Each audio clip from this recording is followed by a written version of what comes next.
La chronique du jour. La chronique du jour. Jérôme Carlos.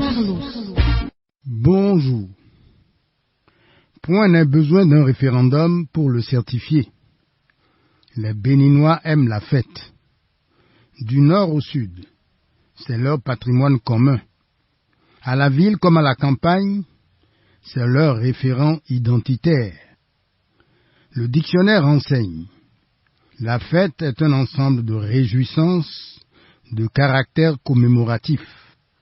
On se divertit, on se ressource, la chaîne des générations se consolide. La fête, ainsi vue, est un élément primordial de la vie sociale. Mais nombre de fêtes n'ont de fête que le nom.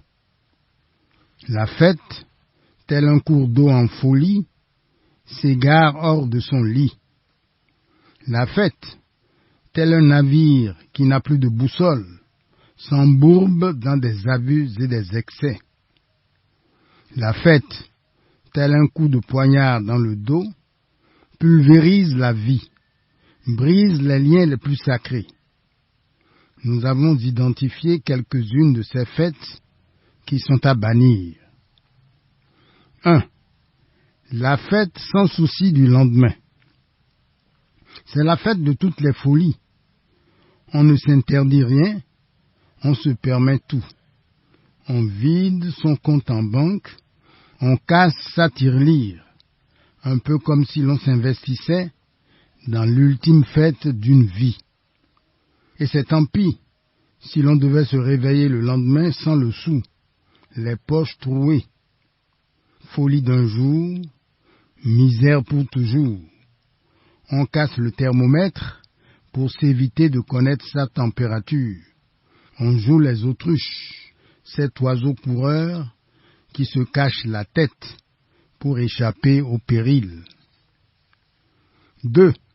La fête coco, d'une expression ivoirienne signifiant profiteur. Les cocos parasitent en effet la fête des autres. Ils la détournent à leur profit. Ils en font ce qu'ils veulent.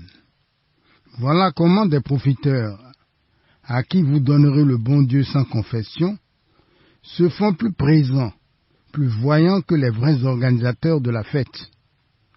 Ainsi, des individus surgis de nulle part, sans qu'ils soient invités, sans qu'ils mettent la main à la poche, s'arrogent les premiers rôles, occupent les premières places, revendiquent les meilleures parts.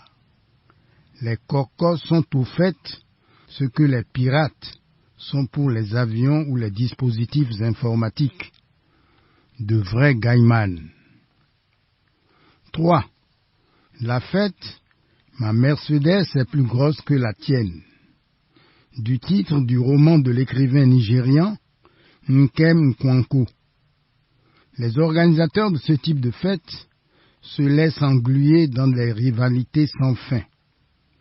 On ne s'accorde sur rien, sur fond de rivalité et de chamaillerie. La fête tourne en une empoignade générale.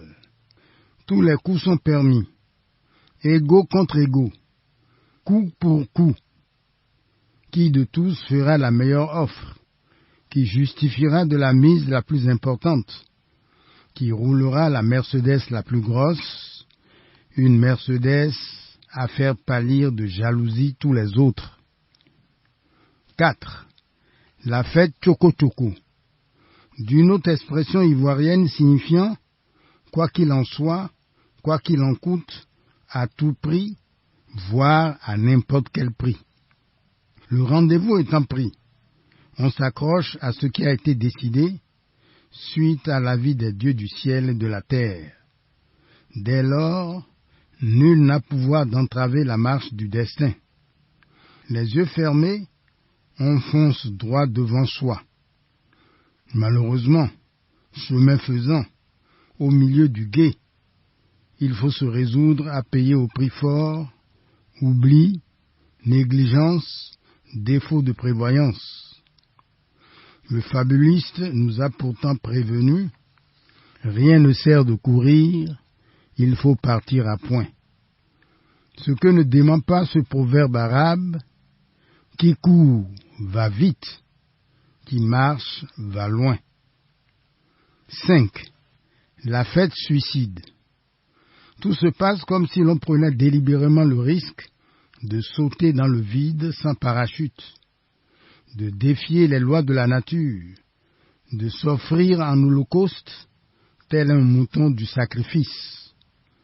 Avec ce type de fête, on ne s'interdit rien, on se permet tout. C'est la fête des sans-fous-la-mort, comme on dirait dans les rues de Cotonou. Une fête à tout casser. Et justement, à ce rythme insoutenable, on finit par se casser, et pour de vrai, par se briser en 1000 morceaux.